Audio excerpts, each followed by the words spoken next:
Video में हम लोग दिसंबर 2024 के करंट अफेयर्स को तैयार करेंगे। उसके एक ही हिस्से को तैयार करेंगे ताकि वीडियो लंबी ना हो और आप लोगों पर अधिक लोड ना पड़े। अगली वीडियो जो जनवरी वाली है वो कल मिलेगी। तो दिसंबर को हम लोग 2-3 हिस्सों में कंप्लीट कर लेंगे। धीरे धीरे इसको भी करते चलिए। सिनवैक्स क्या है? कंबोडिया और इंडिया के बीच सैन्य अभ्यास है। पहली बार इसका आयोजन हुआ है। कहाँ पर हुआ है? पुणे में हुआ है। और आयोजन हुआ कब? 1 से 8 दिसंबर के बीच। नाम से ही जाहिर है। सी का मतलब है कंबोडिया, इन का मतलब है इंडिया, बी का मतलब है बाइलेटरल और एक्स का मतलब है एक्सरसाइज। नाम से ही जाहिर हो रहा है कि कंबोडिया और इंडिया के बीच होने वाला अभ्यास है।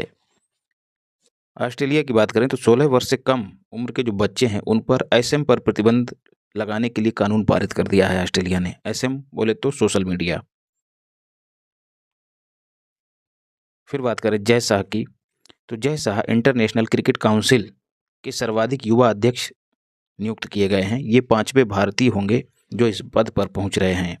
पहले भारतीय कौन थे? तो जगमोहन डालमिया। बात करें आईसीसी की तो इसका हेडक्वार्टर है मुंबई में। मुंबई यार कहाँ से? दुबई में। और गठन इसका 1909 में हुआ था। द सागा ऑफ मैसूर क्या है? एक बुक है। राइटर कौन है? विक्रम संपत। और इसका विमोचन किसने किया है? तो डॉक्टर एस जयशंकर ने। नगोजी अकोंजो जो है नाम सुना हुआ है। ये WTO की पुनः डीजी नियुक्त की गई हैं, डायरेक्टर जनरल। नाइजीरिया की हैं। ये WTO की पहली महिला डीजी रह चुकी हैं। अब दोबारा दूसरे कार्यकाल के लिए इनकी नियुक्ति हो गई है। WTO की बात करें तो ये वैश्विक स्तर पर व्यापार को विनियमित करने वाली एजेंसी है। मुख्यालय इसका जिनेवा में है। 1 जनवरी 1995 को इसका गठन हुआ था।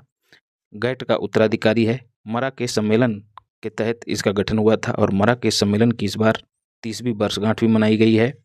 इसके सदस्य कुल 166 हैं। और गैट क्या है? General agreement on tariff and trade. इसका गठन 1947 में हुआ था। ये पहले WTO के स्थान पर काम कर रहा था और 1948 से ये प्रभावी हुआ था गैट।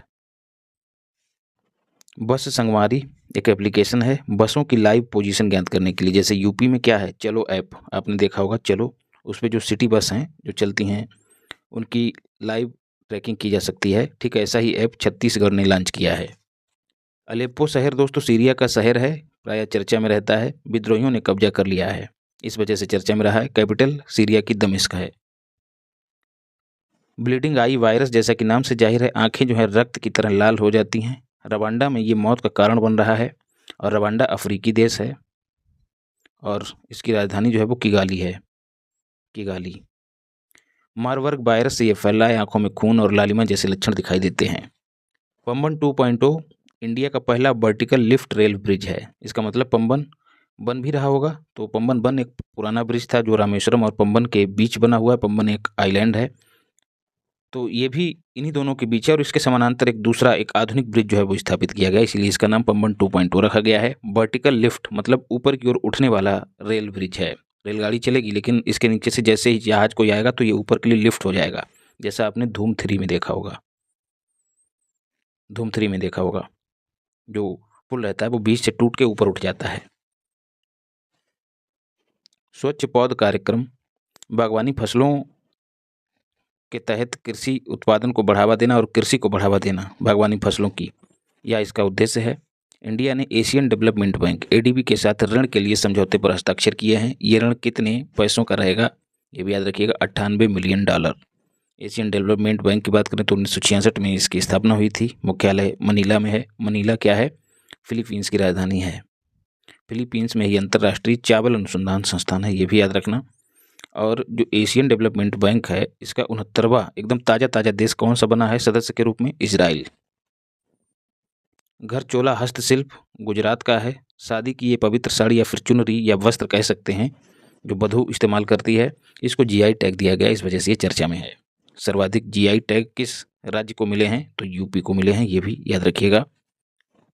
महाबोधि महोत्सव बिहार में आयोजन नहीं हुआ बल्कि सांची स्तूप के परिसर में इसका आयोजन हुआ। सांची स्तूप की बात करें तो ये रायसेन जिले में है, मध्य प्रदेश के। इसका निर्माण अशोक ने करवाया था और जो खास बात है 200 रुपये की नोट पर इसकी छवि है। 30 नवंबर से 1 दिसंबर के बीच महाबोधि महोत्सव का आयोजन किया गया। ये ये अवधि भी याद रखिएगा। हार्नबिल महोत्सव 1 दिसंबर को स्टार्ट हुआ नागालैंड में। भागीदार देश इसका वेल्स है। EWS मैंने आपको बताया है कई बार। इंग्लैंड, वेल्स और स्कॉटलैंड ये तीनों मिलकर ब्रिटेन का निर्माण करते हैं। और जब इसमें उत्तरी आयरलैंड मिल जाता है, नॉर्थ आयरलैंड मिल जाता है, तब इसको क्या कहा जाता है? Great Britain. तो ये वही वाला वेल्स है। भागीदार देश वेल्स रहा है। और भागीदार राज्य कौन सा है? तो सिक्किम और तेलंगाना। एकदम एक तो मिल जाएगा उत्तर पूर्व का और एक एकदम दक्षिण भारत का, तेलंगाना।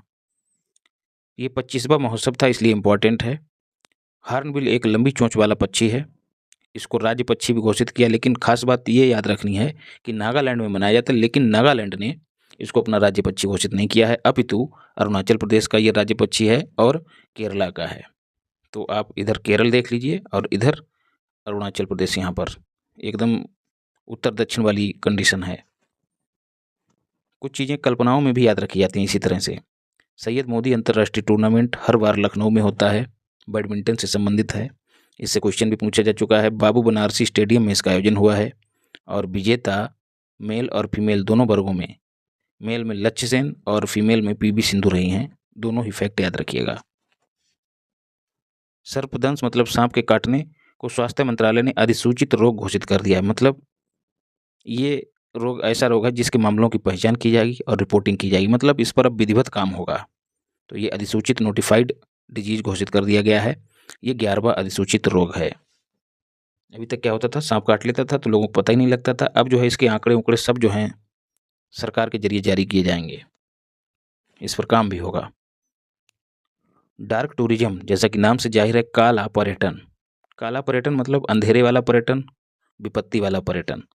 एक चर्चित शब्द है जो चर्चा में है। युद्ध पीड़ित देशों में जो तबाही का मंजर है उसको देखने के लिए लोग जाने के लिए आतुर हैं। इसी को डार्क टूरिज्म का नाम दिया गया।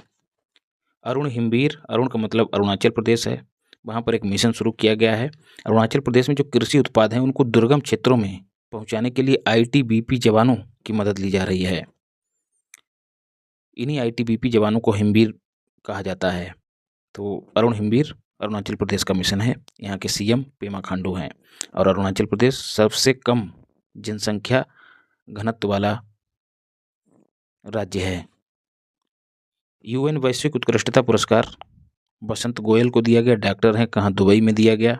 ब्लड मैन ऑफ इंडिया इनको कहा जाता है, बसंत गोयल को। बेहतर समाज सेवा के लिए इनको यह पुरस्कार दिया गया है, वैश्विक उत्कृष्टता पुरस्कार। P का मतलब पुरस्कार है। आंध्र प्रदेश की बात करें तो जो न्यायिक अधिकारी हैं उनकी रिटायर होने की एज जो है वो बढ़ाकर 60 से 61 वर्ष कर दी गई है। न्यायिक अधिकारियों की बात हो रही है, ना कि जजों की।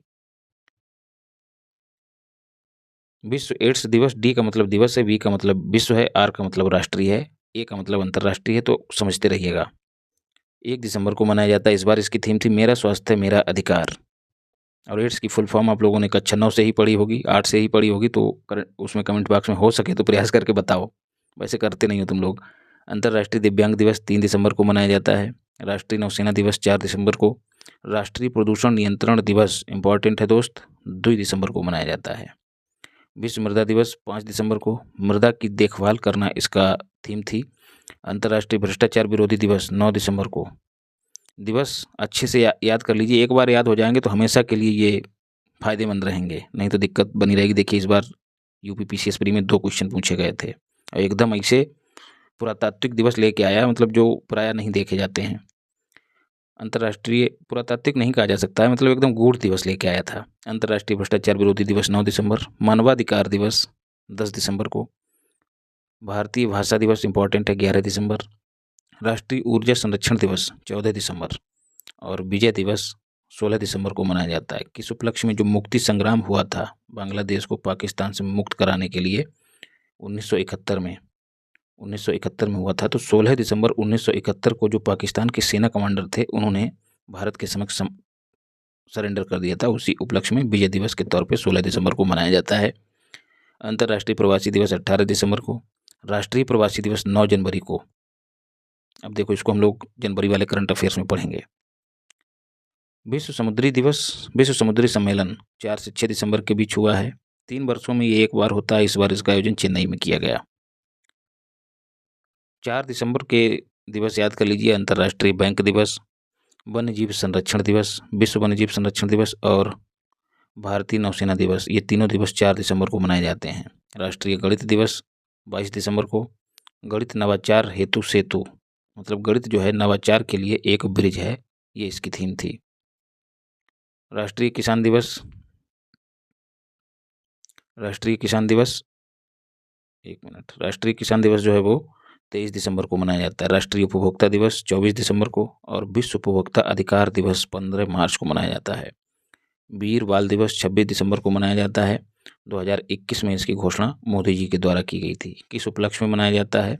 सिखों के जो 10वें गुरु थे, उनके 2 बेटे थे, फतेह सिंह और जोरावर सिंह। इनको औरंगजेब ने धर्म परिवर्तन करने के लिए विवश किया था, लेकिन इन्होंने स्वीकार नहीं किया और परिणाम स्वरूप औरंगजेब ने इनको दीवार में जिंदा चुनवा दिया था।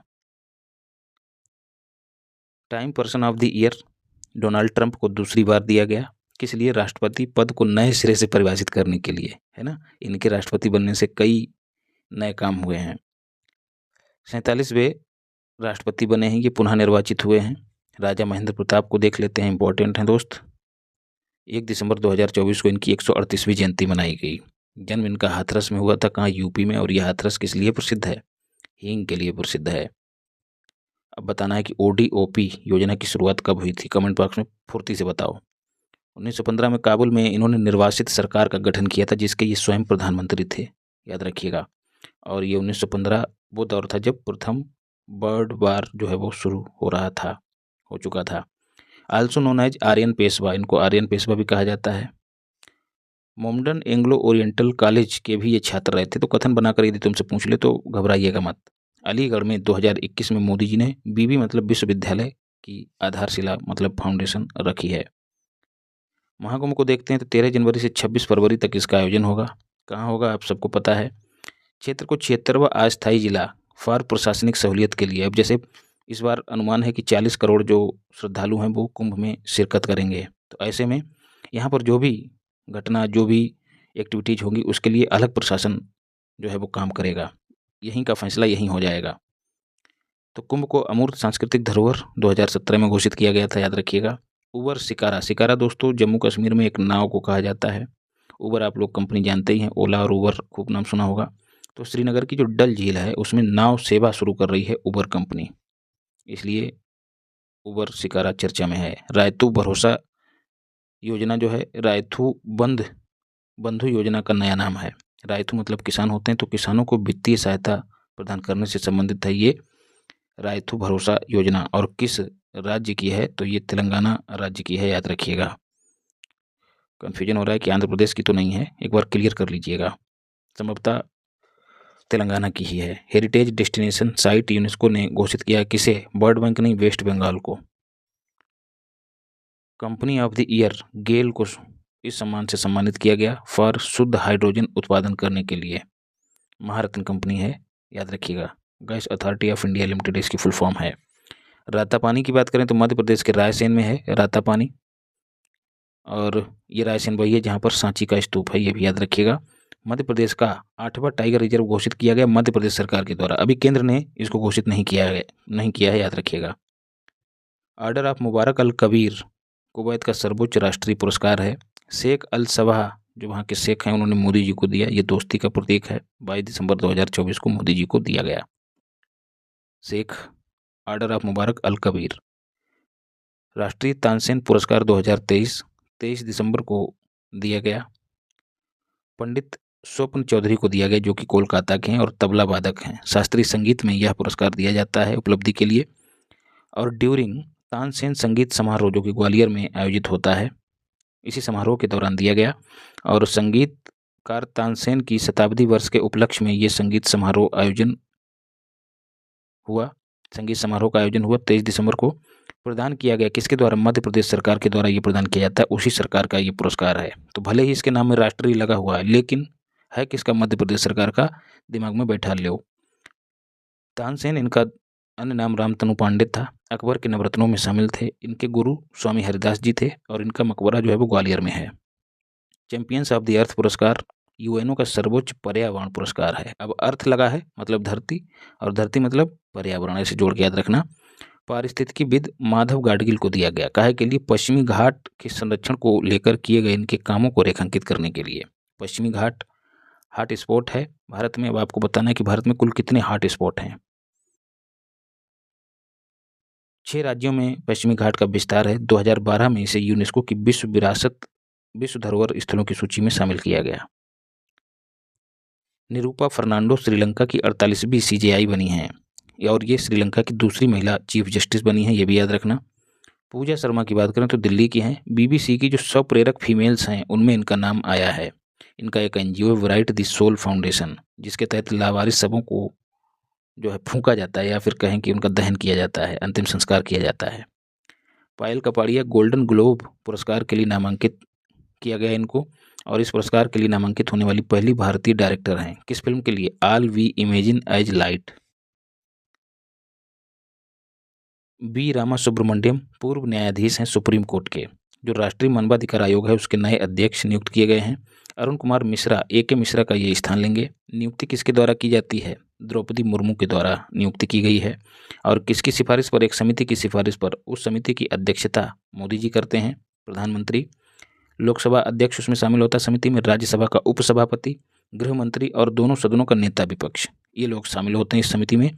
और प्रायः CJI या फिर खाली जज न्यायाधीश सुप्रीम कोर्ट का या फिर हाई कोर्ट का कोई भी जज इस पद पर नियुक्त किया जा सकता है। सेवारत या फिर सेवानिवृत्त, दोनों की नियुक्ति की जा सकती है। ये सब फैक्ट अच्छे से दिमाग में बिठा लेना, क्योंकि UPPCS में जो ट्रेंड अब चलन में आया है वो ऐसा है कि पहले केवल और केवल किसी क्वेश्चन के पापा पूछे जाते थे। अब पापा के अलावा बाबा को भी पूछा जाएगा क्वेश्चन के, पापा के भाइयों को भी पूछा जाएगा और चारों बच्चों जितने भी बच्चे हैं उनको पूछा जाएगा। तो जो चीज़ें हैं उन सबको तैयार करते हुए चलिए। कार्यकाल 3 वर्ष या फिर 70 वर्ष, जो भी पहले हो। पुनः नियुक्ति हो सकती है? जी हाँ, हो सकती है। किसकी किसकी? मेंबर्स की भी और प्रेसिडेंट की भी। स्थापना इसकी कब हुई थी? राष्ट्रीय मानवाधिकार एक्ट 1993 के तहत 12 अक्टूबर 1993 को हुई थी। एकदम डेट सहित याद करना है। संशोधन इसमें 2 बार हुआ, 2006 और 2019। 2019 में जो संशोधन हुआ उसके तहत जो कार्यकाल है वो 5 वर्ष से घटाकर 3 वर्ष कर दिया गया। नए सदस्यों की भी नियुक्ति हुई है। एक तो हो गए प्रियांक कानूनगो और दूसरे हो गए विद्युत सारंगी। आपको ये बताना है कि प्रियांक कानूनगो कौन सी संस्था के वर्तमान में अध्यक्ष हैं। संजय मल्होत्रा की बात करें तो 11 दिसंबर को RBI के नए गवर्नर नियुक्त किए गए। किस क्रम के हैं? 26वें क्रम के। किसका स्थान ले रहे हैं? शक्तिकांत दास का। कार्यकाल कितना होता है? 3 वर्ष। स्थापना RBI की RBI एक्ट 1934 के तहत 1 अप्रैल 1935 को की गई, इसीलिए 1 अप्रैल को RBI दिवस के रूप में मनाया जाता है, ये भी याद रखिएगा। हेडक्वार्टर इसका मुंबई में है। 1937 में कोलकाता से सरका कर कहाँ लाया गया? मुंबई में। तो 37 में सरका कहाँ? कोलकाता से मुंबई। कोलकाता आप लोग जानी रहे यहाँ पर है, और सरके का तो इधर कहाँ जाएगा? मुंबई में, नीचे की ओर। सिफारिश किस आयोग की सिफारिश पर? तो हिल्टन यंग आयोग की सिफारिश पर इसका गठन हुआ था। प्रथम गवर्नर जो हैं ओसबॉर्न स्मिथ थे। प्रथम भारतीय गवर्नर CD देशमुख रहे हैं, याद रखिएगा। 1949 में इसका राष्ट्रीयकरण हुआ था और LK झा उस समय गवर्नर थे, ये भी याद रखिएगा। नियुक्ति कौन करता है गवर्नर की? तो कैबिनेट की नियुक्ति समिति के द्वारा नियुक्ति की जाती है, याद रखिएगा। हरमीत ढिल्लो भारतीय मूल की अमेरिकी हैं। चर्चा में क्यों है? क्योंकि USA में इनको सहायक अटॉर्नी जनरल नियुक्त किया गया है, हरमीत ढिल्लो। काश पटेल भारतीय मूल के अमेरिकी, ये भी हैं। चर्चा में क्यों है? जैसे अपने यहाँ CBI है वैसे ही अमेरिका में है FBI, federal bureau of investigation. उसका प्रमुख जो है काश पटेल को नियुक्त किया गया है। जय भट्टाचार्य, इनको भी USA में जो स्वास्थ्य संस्थान हैं उनका डायरेक्टर नियुक्त किया गया है। मिखाइल कावेलाशिवली, ये जॉर्जिया के नए राष्ट्रपति नियुक्त किए गए हैं, निर्वाचित हुए हैं। पूर्व फुटबॉल खिलाड़ी हैं और कैपिटल जो है जॉर्जिया की तिबिलिसी है। तो यदि पूछ लिया जाए कि हाल ही में किस देश के राष्ट्रपति एक फुटबॉल खिलाड़ी रहे हैं, तो आपको बताना है जॉर्जिया। देवेंद्र फडणवीस तीसरी बार महाराष्ट्र के CM निर्वाचित हुए हैं। उप CM एकनाथ शिंदे और अजित पवार हैं। राजीव कुमार की बात करें तो जो ब्रह्मोस एरोस्पेस है निगम भारत में, उसके CEO नियुक्त किए गए हैं। ब्रह्मोस एरोस्पेस रूस और इंडिया का संयुक्त उद्यम है। नेटुम्बो नांदी नामीबिया की पहली फीमेल राष्ट्रपति निर्वाचित हुई हैं और अफ्रीका की दूसरी हैं। अफ्रीका की पहली कौन रही हैं? तो सामिया सुलू, जो कि तंजानिया की हैं। एकदम भेद समझ जाइए, नामीबिया की पहली हैं और अफ्रीका की दूसरी हैं। अफ्रीका महाद्वीप और नामीबिया है अफ्रीका में एक देश। MMS बोले तो मनमोहन सिंह की बात हो रही है, पूर्व प्रधानमंत्री हैं, नहीं रहे क्रॉस का मतलब है 26 दिसंबर को, एकदम डेट याद कर लेनी है, 26 दिसंबर को इनका निधन हुआ है। 1982 में ये RBI के गवर्नर थे।